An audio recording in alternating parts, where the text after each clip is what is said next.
I hesitate to talk about Andrew Tate because I don't know that much about him, you know. I can tell you what I know and what I think, and people can take it for what it's worth. I mean, the first question is, why is he so popular? And the answer is, well, if you have to choose between being depressed and anxious and laying downstairs and covering yourself with Cheeto dust and looking at pornography and being timid and never going out, or, you know, listening to someone like Andrew Tate who says, like, get the hell out there and take the world, like, that's better. That's the shadow, right, speaking in some ways, right? Like, if you're naive and timid and anxious and intimidated and useless and resentful, there's going to be a bit of a monster that needs to call to you to say, you know, gird up your loins and get the hell out there in the world.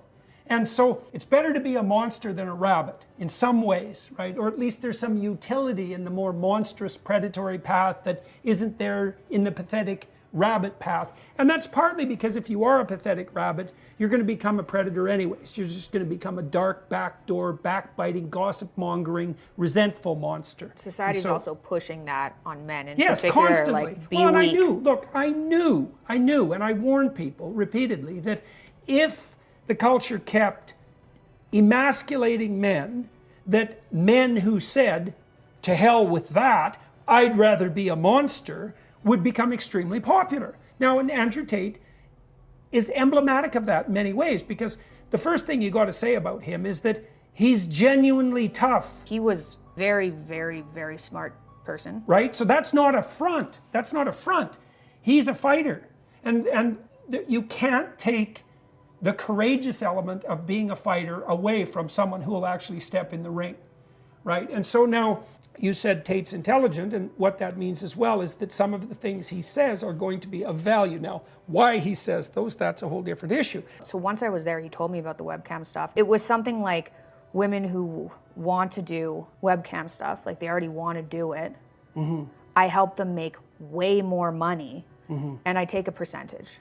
Like, I'm not very fond of the whole online porn thing in any way. And I don't think that it's okay for young women to monetize their sexual attractiveness online. I think that leads to a very dark place for them, even if they're successful, because becoming successful hurts your soul.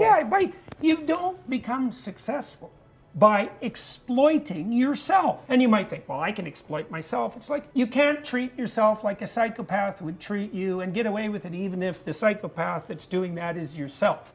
That doesn't work. That's why psychopaths aren't very successful, because they exploit themselves just like other people.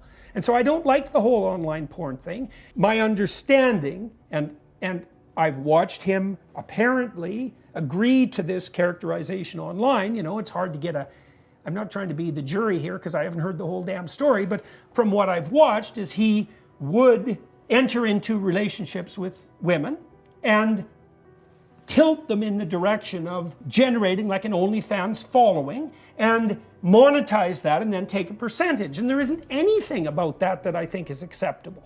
You know, and you could say, well, you know, women are the captains of their own soul, and if they want to monetize their own attractiveness, then what the hell, why not do it? And if they're going to do it anyways, you know, I can help them, and if I help them, why not take a piece of the action? And the answer is, to me, the answer to that is, well, how about because it's ignoble and wrong? You could counter, and you could say, well, you're just too useless and timid to dare to do that. And I'd say, you know, point taken. You know, Nietzsche had pointed this out back in the 1850s. He said, most morality is cowardice in the guise of morality. It's not like I'm good, it's just that I'm afraid to do that. And Tate would say, well, if you're just not doing something because you're a coward, that doesn't mean you're good.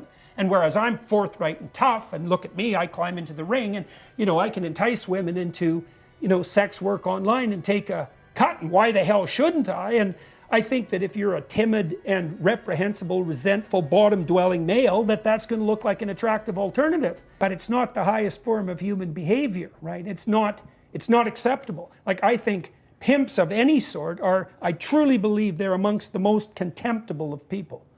I think there's nothing in, you know, the pimp is, I've got all these hoes and look at me, like, you know, king of these women. And it's like, no, you are the ultimate in pathetic, parasitic predators. There's nothing about that that's heroic. It's just pathetic. Now, you might say, if you're that type, well, at least I'm not as contemptible as the cowards who hide behind me. It's like, fair enough, you know. There's ranks of order even in hell, and there's lower and higher demons, you know, and the person who would like to do something terrible but is too cowardly to do it, that's a pretty damn low form of demon.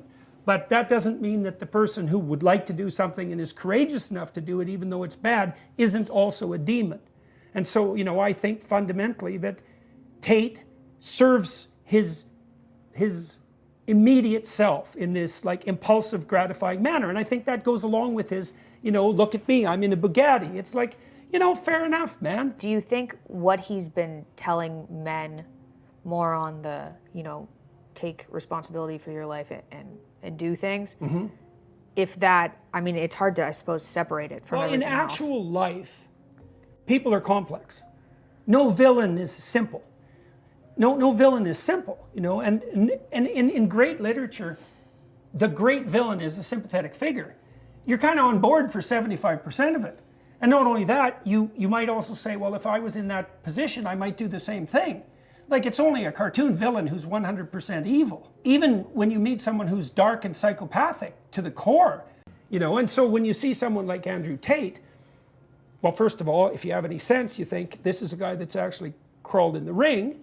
And the second thing you think is, well, just because his moral compass is warped and warped in a serious way on the like electronic pimp front, and like I think in a fatal way, personally, that's the highest likelihood, because I don't think you can do that without it permeating everything.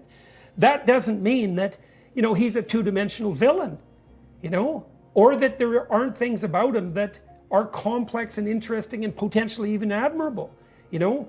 People are complicated, and even the villainous types are complicated, and it isn't surprising to me at all that he's an attractive figure given the current, you know, war against masculinity. He's exactly the same. He's 100% predictable. He's exactly what you'd expect. Would you talk to him? You know, I pretty much talk to anybody. Oh. I thought about, you know, whether or not that would be a good idea. For me, you know, generally one of my primary driving forces is just curiosity. Yeah. Like, and I am a clinician, you know, I like talking to, I've talked to lots of